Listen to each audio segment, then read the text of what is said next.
La Maison Saint-Gabriel est un musée, un site historique et un exemple du style architectural de l'histoire rurale de Montréal. À l'origine, la maison appartient à un fermier nommé François Lebert.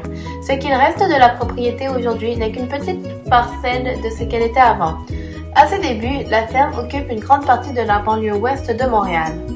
En 1653, Marguerite Bourgeois venant de France arrive à Ville-Marie. Elle veut enseigner aux enfants gratuitement.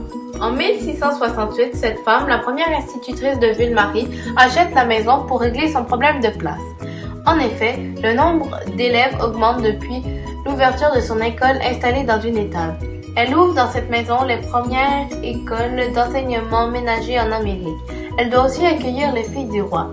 Les filles du roi sont de jeunes filles de France qui recevaient une aide financière du roi de France, Louis XIV, pour s'installer en Nouvelle-France. Dans cette maison, elles apprendront à se débrouiller dans un pays au climat rude, à tenir une maison et à élever leurs futurs enfants. En 1693, un feu détruit une grande partie de la maison, s'arrêtant au mur de la laiterie. La photo montre le cadre de porte brûlée de la laiterie. En 1698, une grande partie du corps principal de la maison actuelle est reconstruite. En 1825, on refait l'appentis à l'ouest. C'était la chambre des hommes. En mars 1966, la Maison Saint-Gabriel ouvre ses portes en tant que musée.